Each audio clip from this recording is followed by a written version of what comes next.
We are concerned not merely with the technical problem of securing and maintaining peace, but also with the important task of education and enlightenment.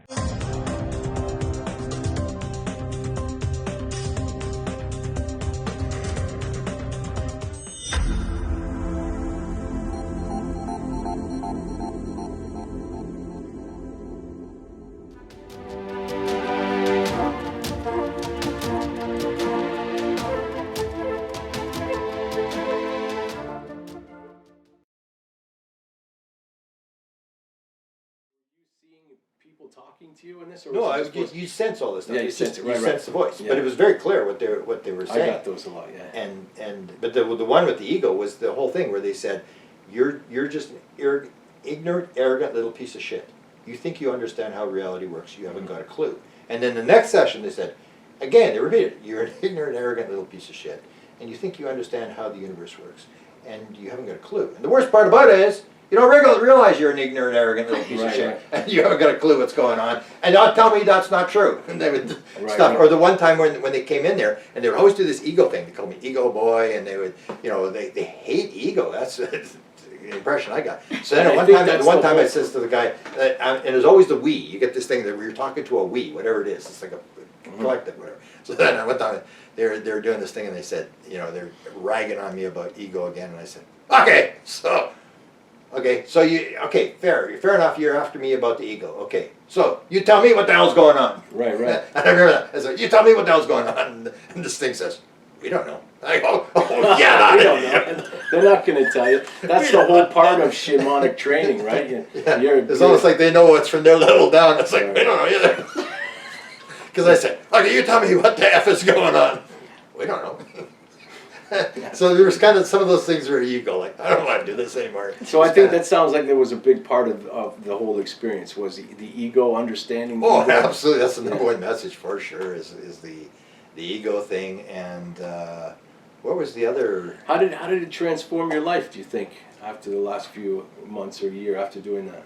Would you say you're changed dramatically, the profound changes, or do you reflect more on the ego now? Well, the ego thing, I understand it. I can associate with this what it is, especially this thing of the crushing of the ego.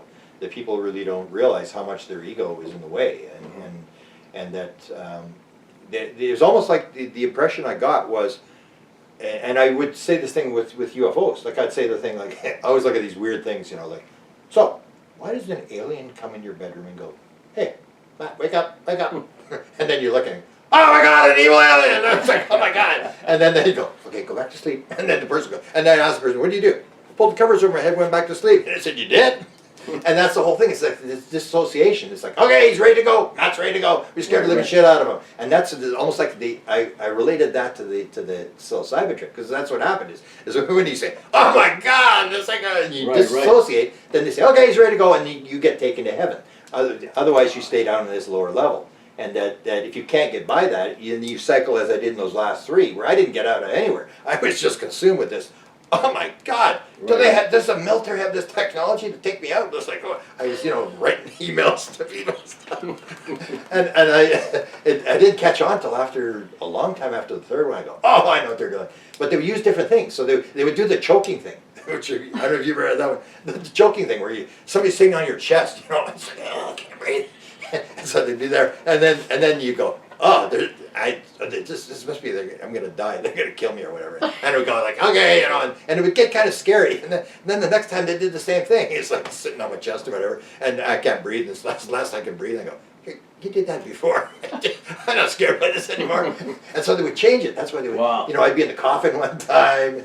And then there was the one that worked was this thing what they were going to take you off the board. It's like, oh my God! It sounds like fear. Then they would try and use fear and anxiety or whatever this was, and that was a component of it. And I think that's a component in a lot of other LSD trips and the way the John Hopkins music goes. It takes you through that whole journey, and understanding fear, I think, is a big component. Yeah, and that if you take fear in, you ain't going anywhere as long as you get the fear. That's where you get these guys, the Skinwalker Ranch guys that are armed and coming down, and they get absolutely assured you take one more step and you're dead. and they surrender and they walk away. And that's the whole thing. We come into our life that way. It's like, we're going to take it on, you know. And they say, yeah, okay. It's almost like, even if you go in and you can say, you know, we're going to hunt the skinwalker, and they go, oh, okay, we can play that game. You want to play that game? We'll play that game. And the universe is independent. It doesn't give a shit. Whatever you bring in is what it's going to do. It's going to play the game. And people think that it's this independent thing and good and bad or whatever. And to me, it came down to this sort of thing that the universe is trying to teach you a lesson. And if you come in with your head stuck up your rear end, I mean, get ready. Right, I mean, it's right. like, wow. They could. Well, that's what when I saw these skinwalker guys, I said, I know whatever this phenomenon is, I know what it can do.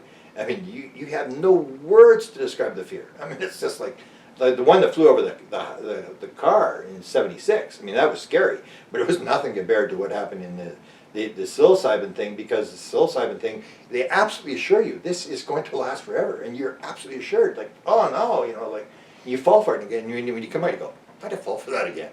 I should have known it was just going to last for 5 minutes. I mean, and so you get prepared and you go, okay, I'm ready. You know, I'm going to surrender right away. And it changed the rules, change the scene, and you'd fall for it every time. It's just amazing that the mind can do that. You know, like you can take a fungus that grows in nature and have this amazing experience. Pretty crazy. What were you going to say, Dustin? I think it's a control thing, right? So I think the letting go or the shutting down the right brain or the left brain and all that, it's all control. Yeah. You're holding on. Your ego, you're holding on, and that's the same with the guys at the ranch too. It's just they have the gun because they want to be in control. They're trying to control it with force. You're trying to control it with hanging on, but as soon as you let go, and you can't have fear once you let go, because you don't have control over anything anymore. If you don't want the control, you can't have fear. If they're going to try killing you, you don't care because there's no fear because you've let go. So I think it's our control, and I think that's what the left brain thing is. It's you're constantly trying to just like, I'm in control here. I have control over this. It's the analytical part of your brain. Yeah, in fact. So once you can dissociate and just go like, I don't care, do whatever you want. Kill me, choke me, bring the thing. Except I always forget. I say, I'm ready. I'm gonna surrender right away. Don't worry. But you're right, because if you take a look at near-death experience, it's like, are near-death experiences bad? Why would they do this to people? Why would they take people to hell? And they describe it the same way, to hell. And when they did the study, it was people who couldn't let go. Those are the people who have bad near-death experiences. Huh. They just are in control. I'm not going to let go. I'm going to fight this or whatever. And this is this part that I guess could destroy society, is that we are not ready to play the one game where we're just going to be part of the thing. We're going to maybe that's the whole lesson, is to get out of that kind of left brain thinking. For sure. And Mm-hmm. that's what part of the beginning of the book is, surrender is the rules. Believe me, surrender is the only rule. That was the main And you've thing. been talking about this for years and years now. I remember listening to you in 2016. You were talking about this stuff. Yeah, and it all ties together when you start looking across the different spectrums of paranormal phenomena. And that might be what paranormal phenomena is that you get to that level and it's all lessons, so you're able to absorb that and understand that, and it becomes more paranormal than it was, say, 60 or 70 years ago.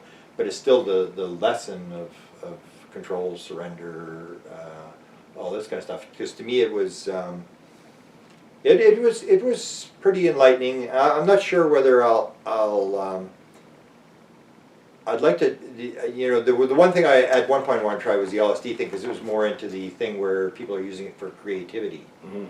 So. What about DMT? I always looked at DMT. I was actually going to do the 5-methoxy DMT in Toronto, and then the woman said no, she couldn't do it or whatever, because that's the one where all form dissolves. There's no form. There's just the really high dose that's administered by a doctor, kind of like the way Rick Strassman did it.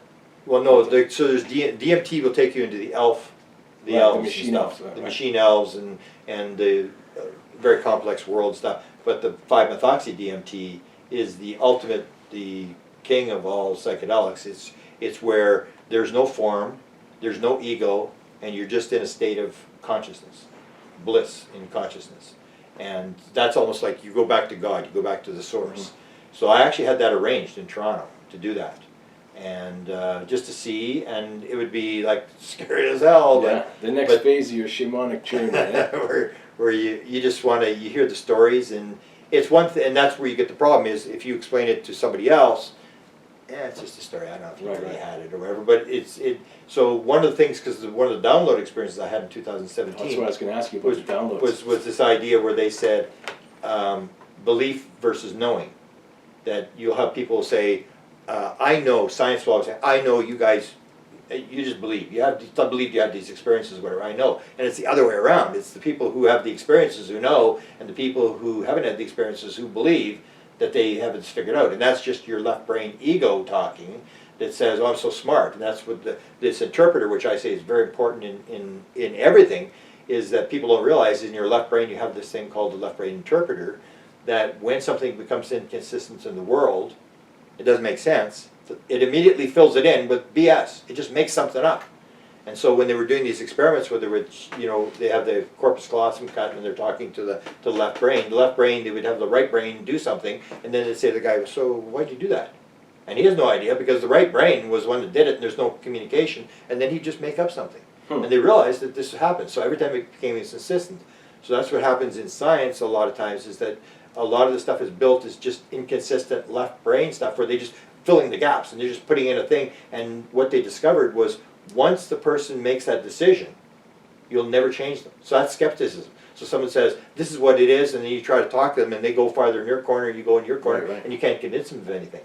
And so what this gets you is out of that, all these other things, if you can shut that down, then you get this noetic thing, which is the idea, which I've had numerous times, is that you actually think you're talking to God. I mean, Right. this is coming and it's real. Like my first experience in 2012, the main thing I tell people about it was the fact that I can absolutely assure you it was for real. You don't have to study this. I know this is how it works because it came to me. It was like, this is how it works. It's that certainty, that noetic. It's not just a good idea. It is. Can you elaborate a little more on some of these noetic experiences you had where you're in the state? Downloads or?